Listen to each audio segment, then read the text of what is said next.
Audible's romance collection has something to satisfy every side of you. When it comes to what kind of romance you're into, you don't have to choose just one. Fancy a dalliance with a duke, or maybe a steamy billionaire. You could find a book boyfriend in the city and another one tearing it up on the hockey field. And if nothing on this earth satisfies, you can always find love in another realm. Discover modern rom-coms from authors like Lily Chu and Ali Hazelwood, the latest romantasy series from Sarah J. Maas and Rebecca Yarros, plus Regency favorites like Bridgerton and Outlander. And of course, all the really steamy stuff. Your first great love story is free when you sign up for a free 30-day trial at audible.com/Wondery. That's audible.com/Wondery.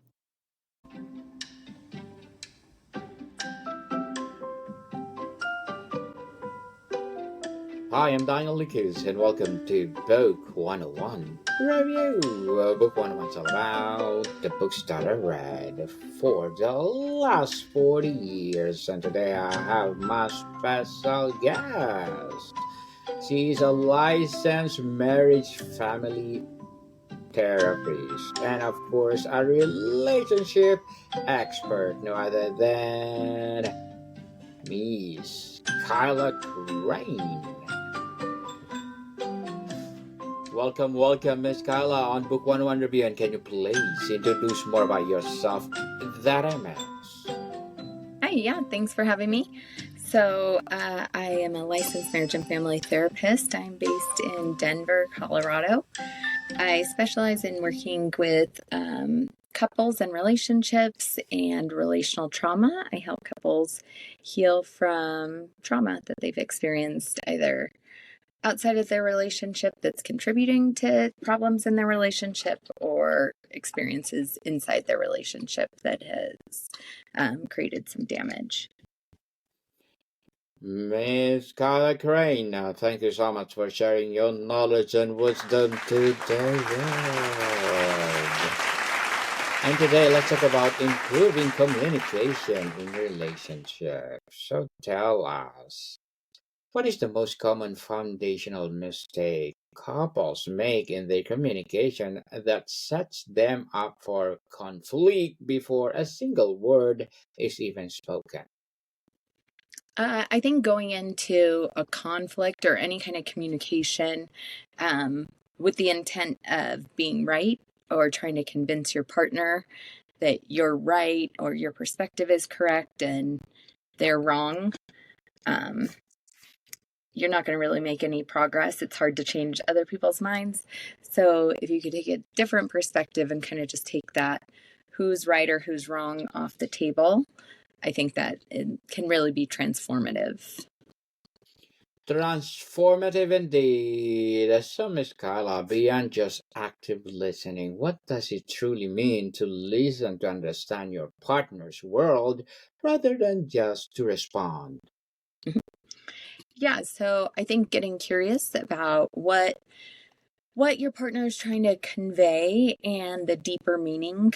So it's never just about whatever the surface looks like, but more getting curious about what that experience means to your partner. So if they're upset about you not following through on something or something like that, like getting curious and wondering what that was like for them, not just focusing on the facts of whether you did or didn't do what they're saying, but really wondering about what it was like for them or what their experience was. Were they not feeling valued or not feeling loved or appreciated, or whatever that deeper piece is? That's how you can really make some progress, and your partner can really feel like you care and you really understand the important piece, not just the top surface piece that it looks like they're upset about. Miss Kyla, how can we shift our goal in a difficult conversation from winning the argument to understanding the problem? Yeah, again, I think that's, goes to trying to really hear your partner. And if you take a second, pause, don't focus on being if you're right or not, and just take a second to completely listen to them, like listening to understand, and taking the responding not focusing on that piece and really just trying to hear what their experience is like, keeping in mind that their experience is true to them and that's real. You could have a different perception and that's okay. But still, it's still valid, however they're feeling, whatever they're experiencing, whether you agree or not, whether you see things the same way or not, just validating them that that is their experience and aligning with them on how they can, feel better, how you can help resolve that without taking it personally that, whatever they're feeling, that necessarily means that you did something wrong. Indeed. And what is the role of personal vulnerability in communication? Why is it so difficult to be vulnerable, even with the person we love most? Well, the person that we love most has usually that means they can hurt us more than anyone else, right? And so when you're vulnerable, you give somebody an opportunity to hurt you. And so a lot of times we're asking somebody to communicate vulnerably why they're hurt. So giving somebody an opportunity to hurt you after they just have, that can be really scary. And like I said, something that a stranger tells you is usually not going to be as painful as something that somebody you love the most is going to tell you. And so I think that that's why it's so scary with them. They have a lot of power to really hurt us so deeply.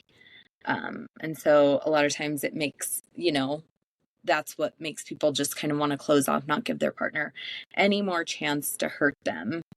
And that is blocking communication. Blocking communication for sure.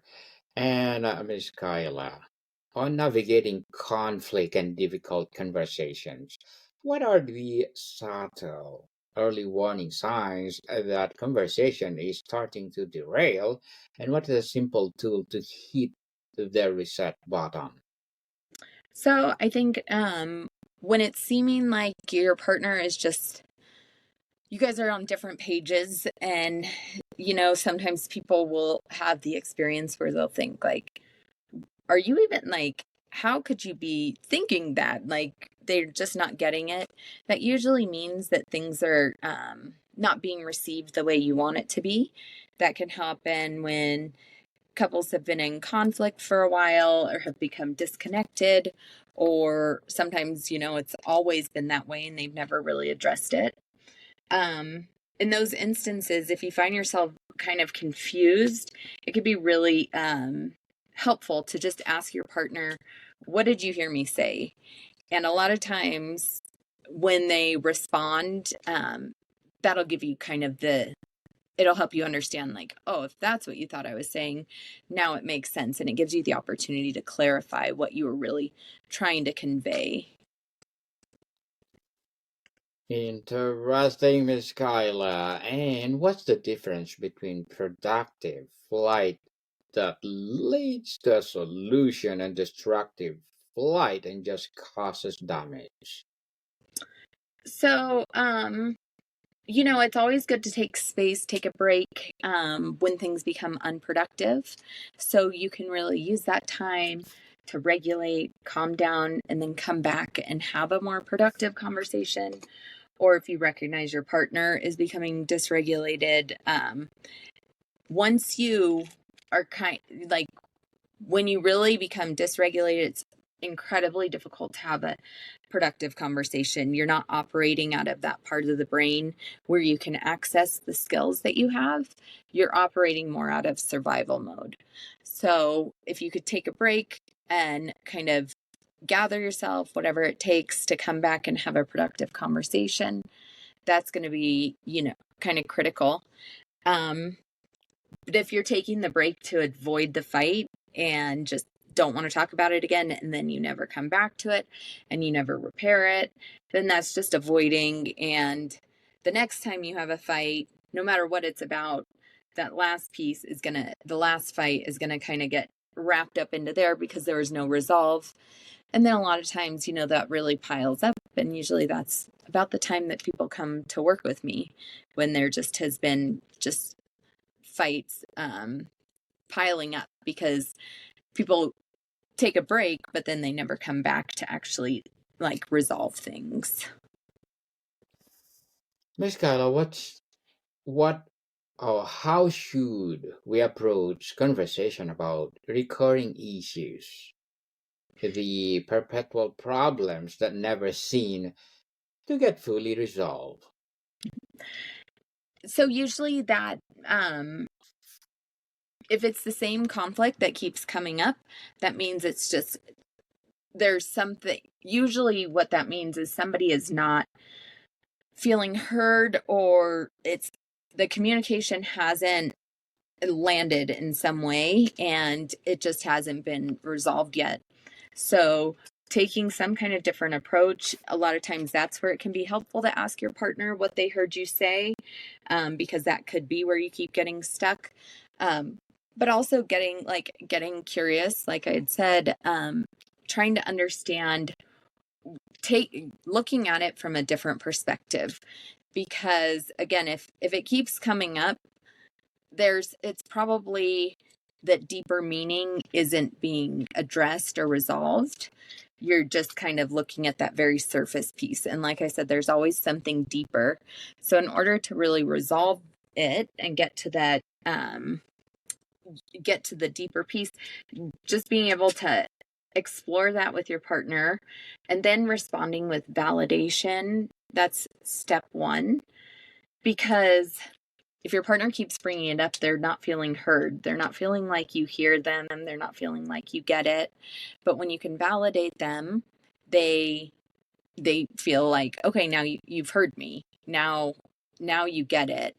And that can allow them to take the next step, or for both of you guys to take the next step. But it's very hard sometimes for people to be able to do that until they believe that they've been heard by their partner. Miss Kyla, how do we healthily communicate unspoken expectations before they turn into simmering resentment?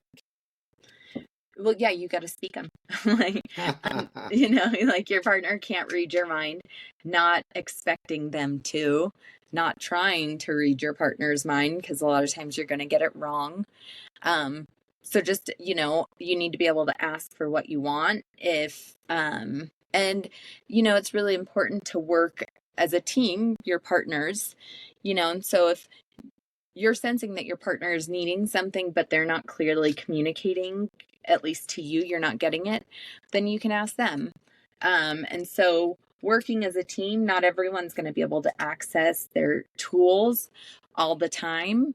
And so if you're noticing that your partner is not communicating in a way that you need in order to meet their needs, then you can also help them out. And hey, I'd really like you to tell me what you need from me in this instance, or, something like that. So being able to just support each other when one person's not using their tools, and helping them do that, and kind of stepping up when your partner is not able to. And of course, that to be a balance, not always one person, but just kind of teamwork in that way. Indeed. And Miss Kyla, how can changing the question we ask each other from "How was your day?" to something more profound reignite intimacy and connection? I think just being more open to the vulnerable piece. So rather than "How was your day?" you can just ask more about what their experience was. So if they do want to share something about their day, I had maybe they say, I had an important meeting with my boss.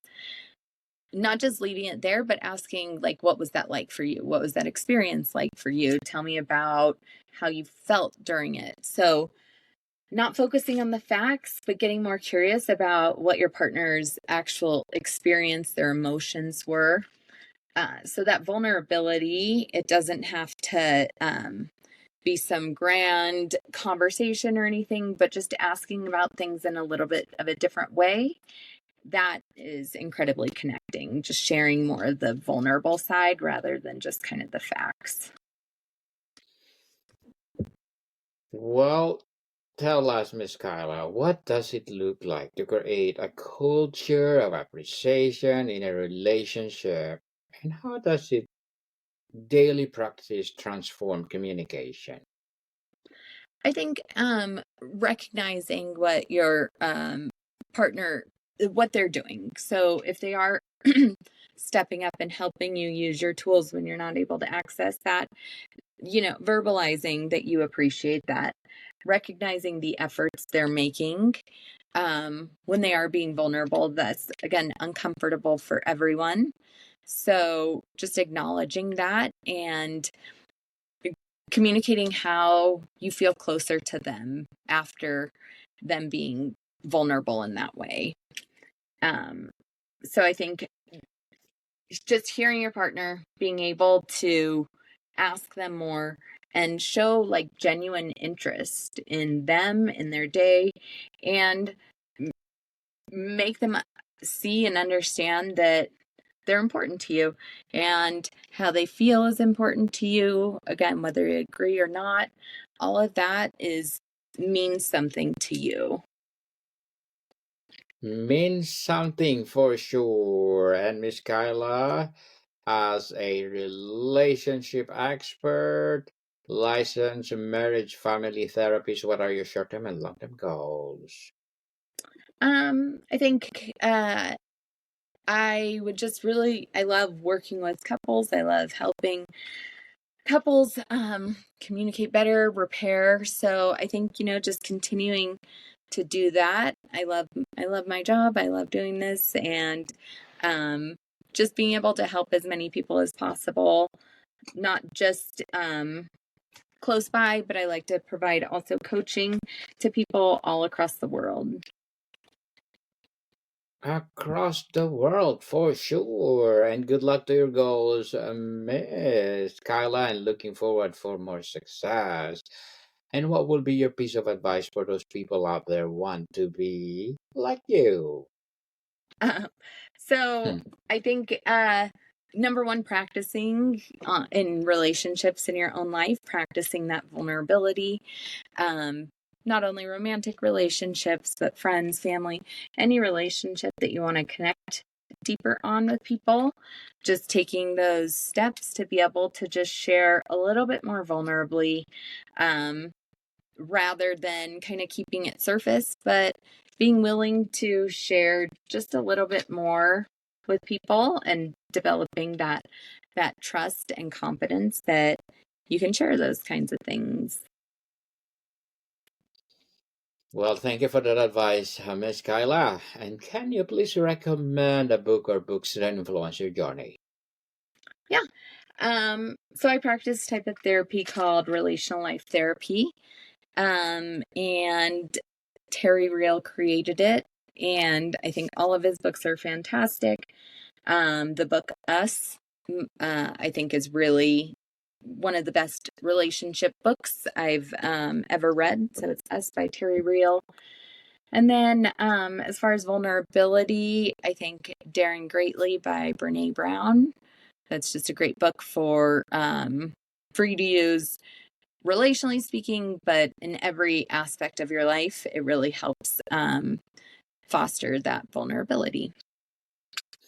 Thank you for that recommended books, Miss Kyla. And tell us, what is a one piece of communication that you recommend you would give to a couple just starting out? And what you have give to a couple celebrating 30 years together? I think one piece of advice would just be to get curious about your partner. Don't make assumptions. Just that in itself, being curious can transform a relationship. rather than assuming that you know what they're thinking, feeling, wanting. Just asking them. It can be really meaningful. You learn a lot. You can demonstrate that you care about your partner, that how they feel is really important to you, all by just getting curious, asking questions. Be curious, people. Who knows? You will be the next Einstein. And Miss Kyla, how can we take responsibility for our own triggers and communicate about them without blaming our partner? Yeah, I mean, I think just being vulnerable in that way. Um, Anger is usually covering up something more vulnerable. And so if you're triggered and you respond um, with some form of anger, taking a second, and even if you can't do it just in the very moment, when you do calm down, trying to reflect back on what that was like for you. So again, it probably goes back to that deeper meaning, but exploring if you got mad, like what was really happening. Maybe you were disappointed, or maybe you were worried, or maybe you were hurt. Whatever that is, trying to get to that piece and then sharing that with your partner. That can be a really great way to take accountability and give your partner some insight as to why something was difficult for you. If they only hear the anger, they don't really have a good understanding. But if I tell somebody I was really disappointed by that, that gives them a lot more information. Definitely. And how does improving communication with our partner focus us to become better communicators with ourselves? Yeah, like I said, looking into that deeper meaning, and because a lot of times if we only look at the top surface anger or whatever without reflecting, we'll just kind of go with that. And so if we get more in a habit of reflecting on that really made me mad, but keeping in mind that that anger is likely covering up something else, and being curious with ourselves and trying to explore what that really was, that not only improves our communication with our partners, it helps us understand ourselves more. A lot of us just kind of look at the anger piece and go with that without recognizing that there's more to it. So that really helps us understand ourselves better, and then we can help communicate to our partner how things impact us and why it hurts us in whatever way. Miss Carla, before we wrap up our discussion for today, I'm inviting you to please listen to my other podcast, people. My other podcast, because my abstract essay is already in fifth season, abstract poetry in second season, and my book 101 review in fifth season too. Comedy 101 in second season, and my food 101 in fifth season as well. Geography 101 in first season, and my baby podcast, Law 101 and Mental Health 101. Love Letters in third season, and Movie 101 Review, Music 101 in fourth season, and Science 101 and Sex 101 in its fourth season. Please listen to them wherever you listen your podcasts. So, Miss Kyla, ultimately, when communication in relationship is truly healthy, what does it make possible for that couple that otherwise won't be?